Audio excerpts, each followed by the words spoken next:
ladies and gentlemen, boys and girls, and children of all ages. Bad news for today is I was going to shoot this video outdoors, but the heat wave that we're enduring right now forced me back inside to the YouTube studio here in my palatial yet modest estate in Bella Vista, Arkansas.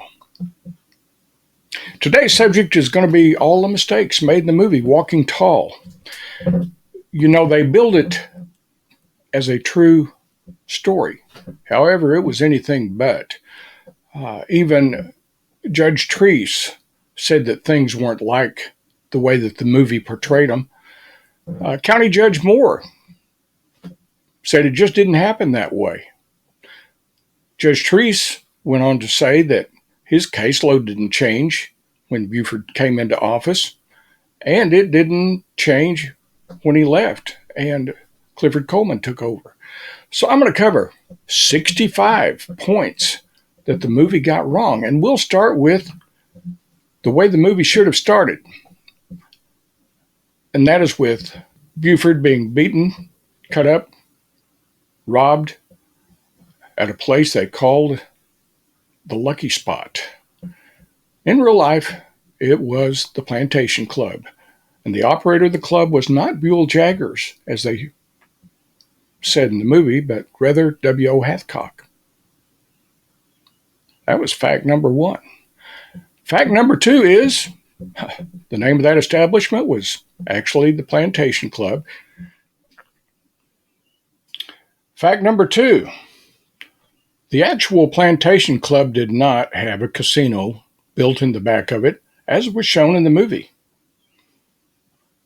Fact number three, Buford didn't have a friend named Ludi McVeigh or anyone like that. That's just pure fiction. Fact number four, there's no evidence that the attack on Buford, as he described it, ever took place. You would think that there would be photographs, medical records, police reports, but nope. All we have to go on is Buford's words that it happened. And I might add that I've never seen where Carl or Helen Pusser addressed the attack that he alleged happened. Fact number five, all that happened allegedly in February of 1957. And then Buford moved to Chicago from Adamsville after he was discharged from Marine boot camp. Fact number six, Buford attended school for mortuary sciences when he arrived in Chicago. He wanted to be a mortician. Fact number seven, he worked at the Union Bag Company there in Chicago, and with him were two friends from McNairy County, Jerry Wright and Marvin King Jr. Fact number eight, he started his wrestling career while in Chicago, and where he wrestled was actually a kind of dinner club, nightclub, entertainment facility, a wrestling venue, and it was called the Buccaneer Club. Fact number nine, that's where he and Pauline actually did meet. That was never mentioned in the movie Walking Tall. And fact number 10, he was married in early December 1959. Just for the record, because that plays in a great deal to events that are upcoming. Fact number 11, the movie got it wrong about the children of the Pusser family. Actually, Pauline had 3 children when she and Buford married. Diane, Karen Felicia, and Mike. None of those were his actual children. Fact number 12, Pauline would allow Karen Felicia to be adopted by family members as she was both physically and mentally handicapped. And it was just too much after Pauline's divorce from Pete Vance for Pauline to handle. It was quite a strain for her. So she allowed family members back in Virginia to adopt Karen Felicia. Fact number 13. Just a week after Buford and Pauline were married, the Plantation Club on the Mississippi side of the state line was robbed, and the three men accused were Buford Pusser, Marvin King Jr., and Jerry Wright, all three from McNairy County. Fact number 14. The Plantation Club was in Alcorn County, Mississippi, not McNairy County like it showed in the movie. Makes no sense why they wanted to change that. Fact number 15. Buford, Wright, and King were all arrested in Chicago and brought back for trial. Fact number 16. They were transported to Alcorn County by Alcorn County Sheriff Hilly Coleman. Didn't happen anything like what we saw in the movie. He wasn't arrested at his home in McNairy County. Just the way it is. Fact number 17. Buford and Pauline and family would not move to McNairy County until after Buford's trial. Fact number 18. The judge in charge of Buford's trial wasn't a crooked judge. That was all movie stuff. It just didn't happen that way. Fact number 19. Buford didn't rip his shirt off, show the jury his chest, and say, "You let them get away with this, do it to me, and you give them the eternal right to do the same damn thing to any one of you." He didn't do that. He sat there meek, mild, and pleasant, just hoping that he wouldn't serve time in prison. Fact number 20. Buford perjured himself during that trial, saying that he and his friends were nowhere near the state line that night that the Plantation Club was robbed. Now, years later, he would tell reporter Kathy Sawyer while he was sheriff that he did indeed rob the Plantation Club and that they deserved it for what they had done to him. Of course, he never proved that they did anything to him. It seemed like it was all just a grab for money.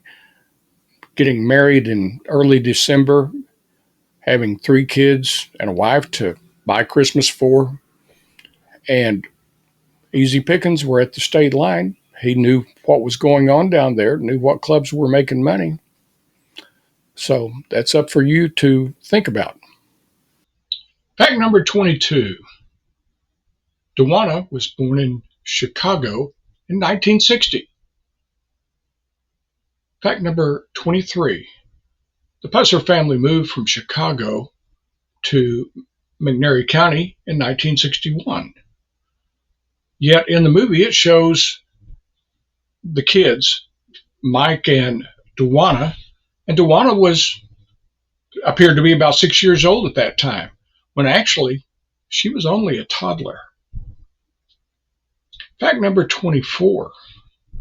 It showed Helen and Carl's home as a rather large frame home in a country setting with a stand of timber. That wasn't true. When Buford and Pauline and family moved back to McNairy County, Helen and Carl had a small one-story frame home in Adamsville. Fact number 25. Carl Pusser didn't have a sawmill. He had worked at one for someone else. Fact number 26. Buford didn't have a travel trailer with a banner on it that said Buford the Bull when he moved from Chicago down to McNairy County. That was just all made up. Fact number 27.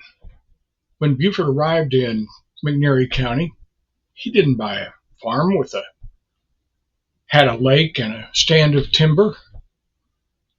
Matter of fact, he had a mobile home that he parked on his parents' property there in Adamsville. Fact number 28. For a living, Buford worked at a general type store, and to make extra money, he began wrestling out of Memphis. Fact number 29. His first law enforcement job wasn't that of sheriff of McNairy County. He was hired as a patrolman in little town of Adamsville. Now, Buford would become chief of police of Adamsville when Chief Buford Surratt resigned and stepped down from the position. Fact number 30. Buford didn't have a black friend named Obra Eaker who encouraged him to run for sheriff. Another character that was just fabricated for the movie. Fact number 31. There was no animosity between Buford and Sheriff James Dickey when Buford ran for sheriff. That was just fabricated for the movie. Now, you should know that Sheriff James Dickey taught Buford and mentored him a lot after Buford was elected as the constable of the 3rd Civil District, allowing Buford to go on raids with him in other parts of the county, things of that nature. Fact number 32. When James Dickey was killed in a suspicious single vehicle accident, the Democrat Party didn't have enough time to find a replacement for him in the election. So Buford would have run unopposed except for a candidate that we'd never heard of, that being George Weatherford.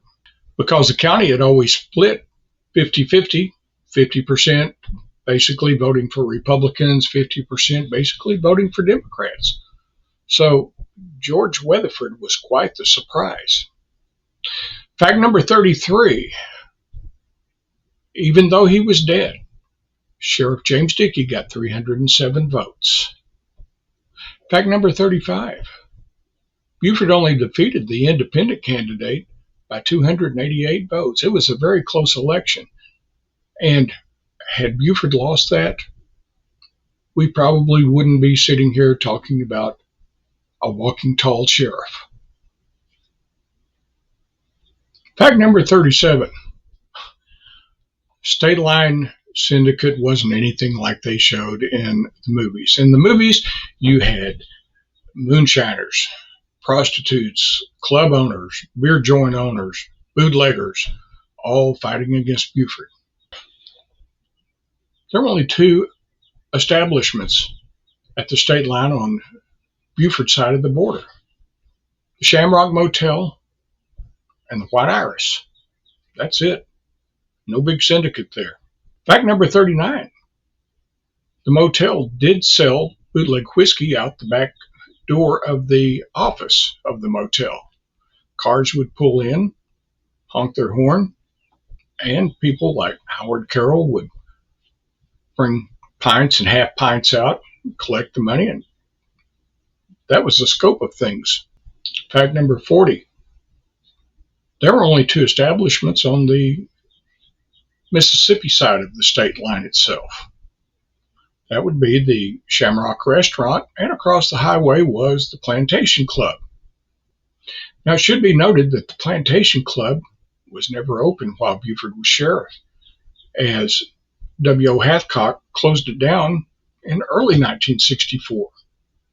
Buford didn't become sheriff until September 1st of 1964. So the movie is all flawed in that regard. Fact number 41. Louise Hathcock did indeed offer Buford a bribe right prior to the election. It's not clear if he accepted it. Fact number 42. Buford did leave the state line alone until late December 1964, when he was lured to Jackson for what was said to be an intelligence meeting with several different law enforcement agencies. When they got Buford up there, and he learned that it was going to actually be a raid against the state line, they wouldn't let him near a telephone because they didn't want him to warn the state liners about what was coming. Fact number 43. I did mention that the motel sold bonded liquor. Now, the reason for selling bonded liquor is it was legal in some states. However, it wasn't legal in McNairy County. So if you got caught with bonded liquor, your product would be confiscated and you would pay a fine. They didn't sell moonshine because it was totally illegal, and it was a federal charge if you got caught with that. And they decided it was just easier to pay a simple fine rather than go to prison for selling moonshine. Fact number 44. The state line with Louise there did not sell moonshine, as it would be a federal offense. And when it came to moonshine, that was something that was difficult for Buford to control because it was, like I say, a federal offense, and you could get in big trouble for that. Fact number 45. There weren't casino-type areas in any of these state line places. On Buford's side, he just had the motel in his jurisdiction, so there certainly wasn't room anywhere there for a casino. It was just something that the movies just seemed to fabricate just to induce excitement into the film. Fact number 46. The only other establishment on Buford's side of the state line was the White Iris. And yes, they sold bootleg whiskey there. And they also played the razzle game. And of course, that's where all the thoughts about gambling came from. If you're not familiar with the razzle game, or the razzle-dazzle game, as some people call it, it's a game of chance. You see it a lot at county fairs. And admittedly, it is almost impossible to win. And the state liners knew this.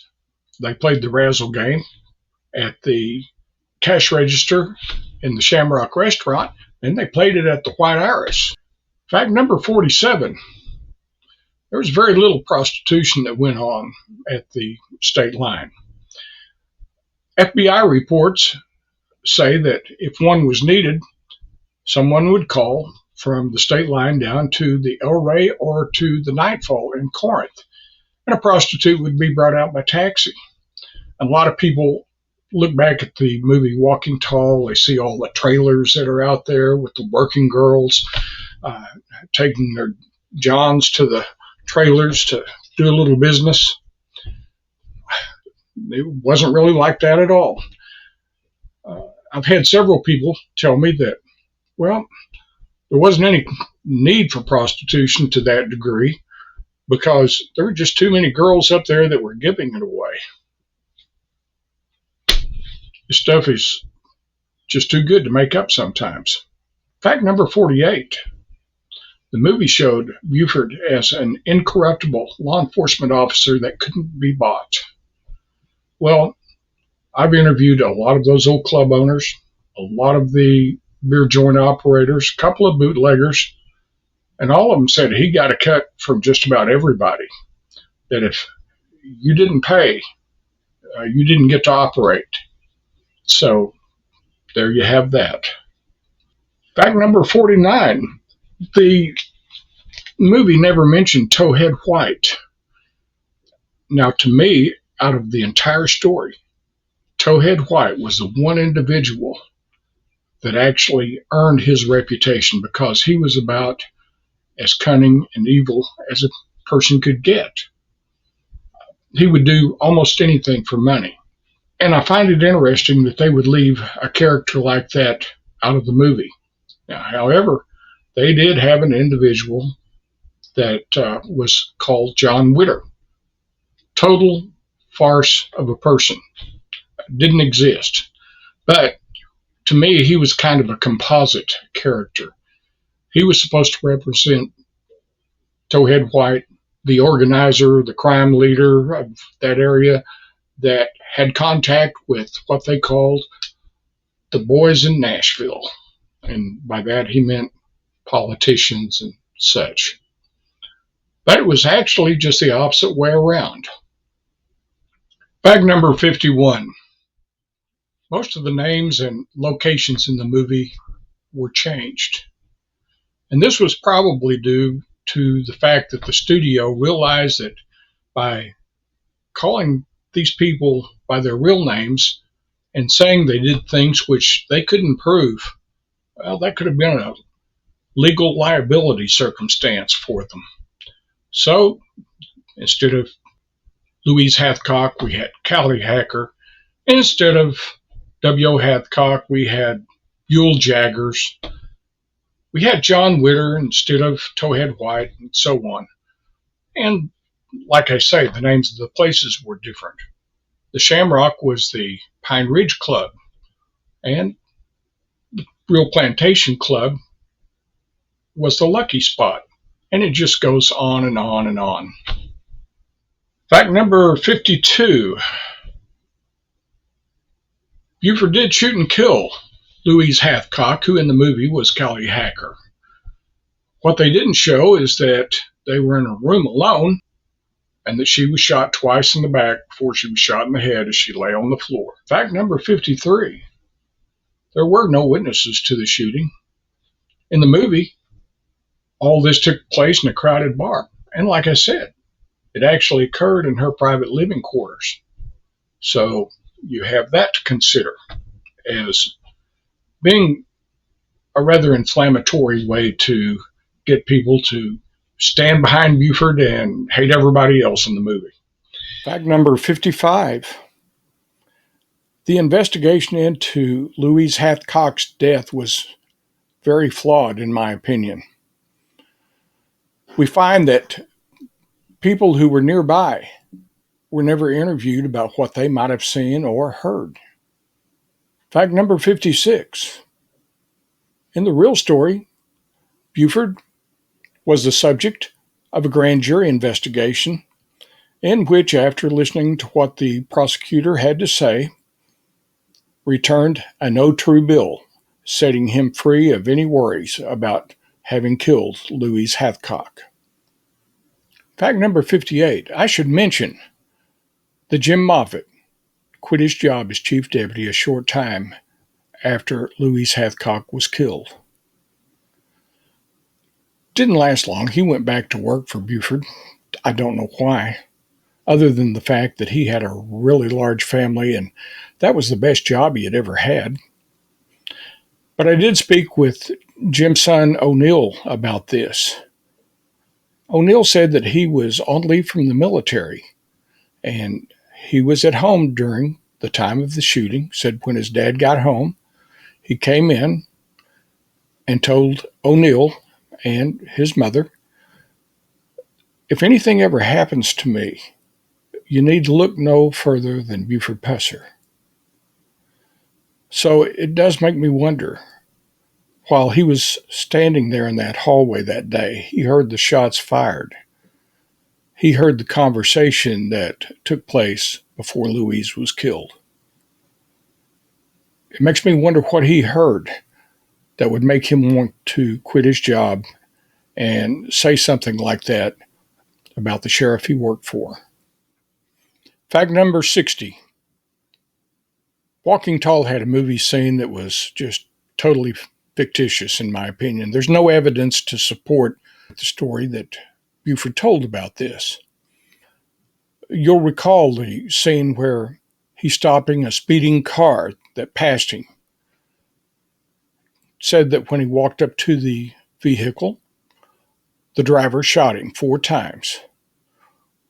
He had a flesh wound on his left forearm, another flesh wound across his abdomen, and then he said he was hit twice in the left cheek. 2 bullets went through the same hole in that cheek. Now, there's absolutely nothing to support his version of that story. And I might add, a lot of people think that he made the whole thing up, as Towhead White, who had been in prison since 1965, had walked off from a minimum security prison in Montgomery, Alabama. And Buford was afraid of Towhead. It's the one man he was afraid of, and he wanted him to get back behind bars. So by wounding himself and leading people to believe that it was Towhead that possibly did it, he lit a fire under law enforcement officials to capture and return Towhead to prison. So, did it happen that way? We don't know, but we do know that Towhead turned himself in and voluntarily went back to prison because I think he knew that with the story that Buford had told and a law enforcement officer being shot, especially 4 times, that if he ran across any police officer, he was probably a dead man. So you'll have to make up your own minds about that one. Of course, the movie didn't mention what I'm about to in fact number 60. And that's the fact that the IRS was about to take the state line properties, and by that I mean the Hathcock estate, when Buford killed Louise. That brings us up to fact number 62. Buford never closed down a single spot at the state line. Clayton Wilbanks, the sheriff in Alcorn County, got the job done on his side when he convinced the county fathers that they could just simply stop issuing alcohol permits. And that cut everything off on the Mississippi side as far as income like that. You had Sheriff James Bishop in Tishomingo County, Mississippi, that had arrested Towhead White for moonshining back in 1965. So you have to ask yourself, that leaves only Louise Hathcock as the state line syndicate. You also have to consider the state that Louise was in prior to being killed. The IRS had a lien against all the Hathcock estate. She didn't have the money to get it out. So they did a lot more to close the state line down than Buford ever did. And I might mention, the White Iris, of course, was part of that estate. Fact number 64. Buford often feuded with other law enforcement agencies. Take the ABC, the Alcohol Beverage Commission there in Tennessee, for instance. They were having trouble performing raids in McNairy County because it seemed like that the people that they were about to go after always knew when it was going to be raided. So they decided to cut Buford out of the line of information. They wouldn't invite him to raids that they were going to conduct, and that infuriated Buford. Of course, he was getting payoffs from all of them, according to them. Buford made a political issue out of it, and a lot of the people at the ABC lost their jobs over it. Buford was the one that had the political pull, not the state liners. Fact number 65. Buford was the one that had the pull of political power at the state line. He's the one that knew the political people that he had to keep happy, and most of that seemed to circle around Ray Blanton, a member of the U.S. House of Representatives that was from right there in Adamsville where he lived. They knew each other. Buford would campaign for Blanton when he ran for governor, even though Blanton was a Democrat and Buford was a Republican. So that shows you how deep friendships can go. And I might add that if you'll recall, after he took office as governor, Ray Blanton got into trouble for his administration selling pardons, paroles, and commutations.